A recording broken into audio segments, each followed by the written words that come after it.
Hello. Today I'm going to tell you about the 2017 biographical drama called Stronger.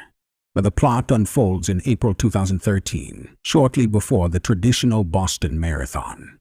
The main character, Jeff Bauman, who works at the well-known supermarket chain Costco, asks his team leader to leave early to watch a game of the Red Sox baseball team, claiming that he is the player's lucky charm. The man goes to a sports bar, where he joins his friends Di and Sully, and relatives his alcoholic mother Patty, Aunt Karen, and Uncle Bob.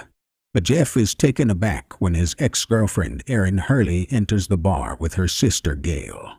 Despite warnings from his friends, Jeff still approaches Erin and starts a conversation with her. It turns out that Hurley is collecting donations for a charity fund for the same purpose she plans to participate in the marathon. But the man loudly announces her intentions to all bar visitors and helps his ex-lover raise the necessary amount. Gail doesn't understand why her sister is so courteous to a guy she has dumped 3 times, and Erin says it's all about his charm and kindness.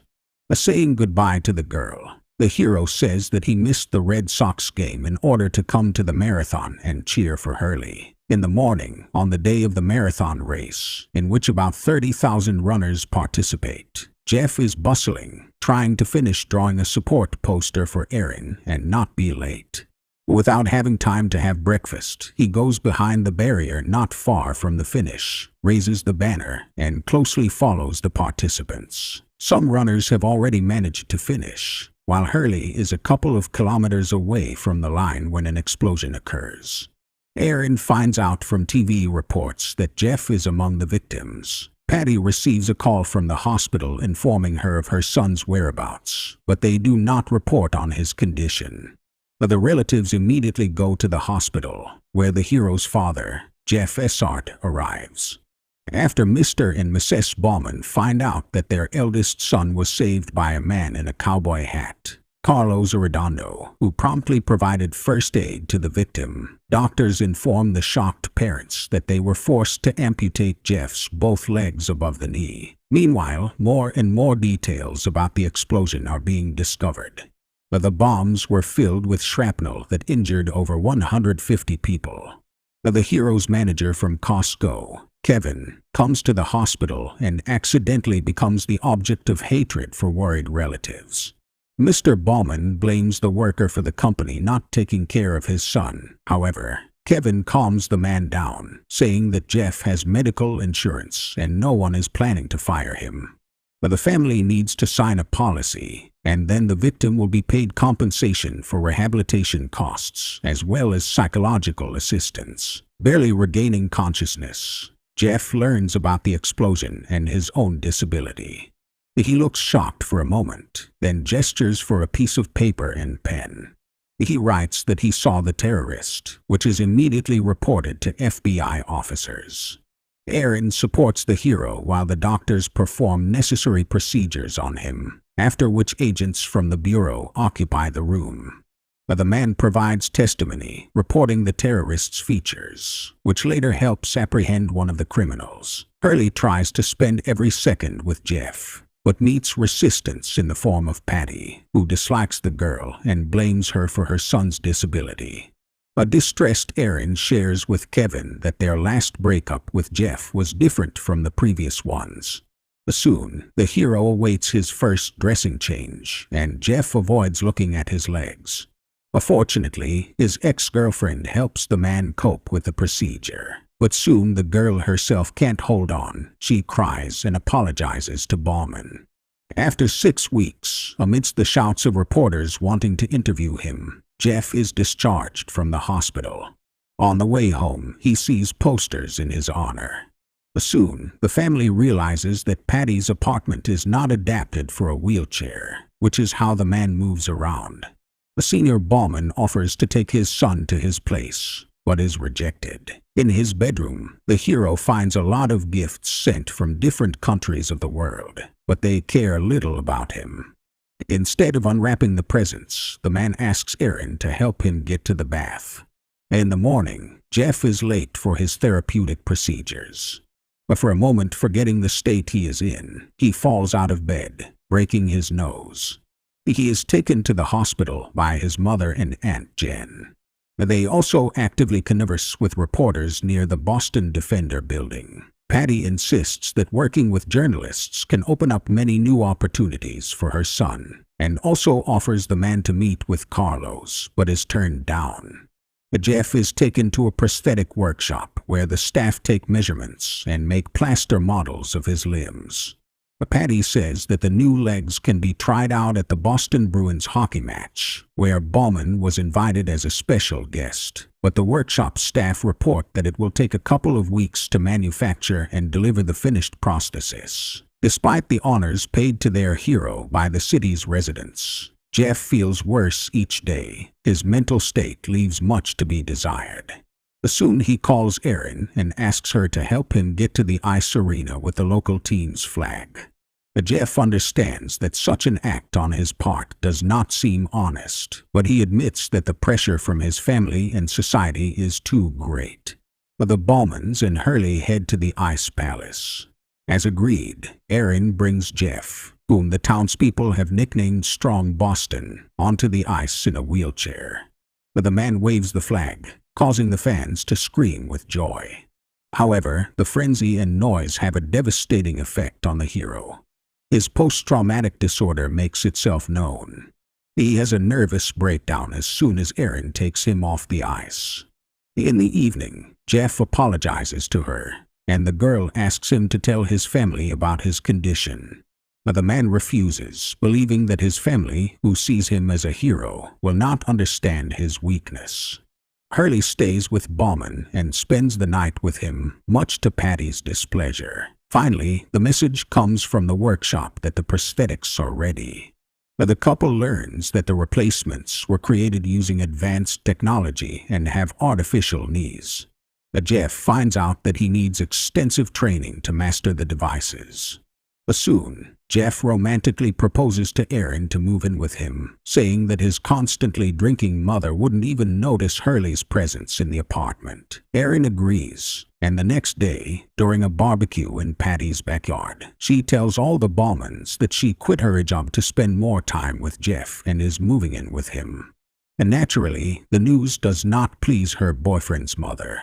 The woman claims there is too little space for three. Later, Patty announces she has a surprise. In a few days, Oprah Winfrey will be coming to interview Jeff. Erin says that Jeff no longer appears in public and doesn't give interviews to anyone. It makes him feel bad. But trying to appeal to her eldest's conscience, Patty talks about how much Oprah's shows have given her, saying she would have ended her life without them. However, the only thing the woman manages to achieve is irritation from her son and his girlfriend towards her. Jeff and his friends are at a bar when fans approach him asking for a picture, after which the drunken friends decide to head home. Bauman takes his friend's car keys, as the friend has already lost his driving license, so he faces jail time for drunk driving. But Jeff, despite the amputation of his legs, was never stripped of his driving rights. So, the trio drives through the streets of Boston at night. The disabled man is at the wheel. His friend at the bottom follows his instructions to press the pedals, but soon the car is stopped by traffic police. The officer demands the trio show him their hands and lower the window, while his law enforcement partner keeps the men at gunpoint. Jeff is once again fortunate. The policemen recognize him, ask for a group photo, then let the friends go. Over time, Bauman's psychological state begins to worsen. He stops taking his medication and gradually descends into depression.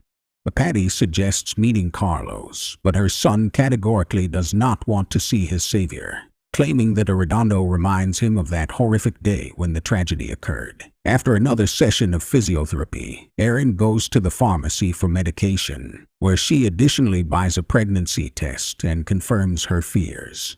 When she returns home, she finds that the son and mother have thoroughly drunk themselves. Patty has passed out in front of the TV, and Jeff is in a delirious state in the bathroom. In the morning at the rehabilitation center, the hero tries on the prostheses again and attempts to stand for the first time. He succeeds, but only for a moment as the pain becomes unbearable. After Jeff refuses to try again, he, Patty, and Aaron are preparing to return home. Mrs. Bauman again nags at Hurley, hurting her over trivial matters. But the girl can't stand it, yells at the Baumans, and goes to her family. Aaron confides in Gail. She complains that no one is helping her take care of Jeff, and all she hears from Patty are reproaches.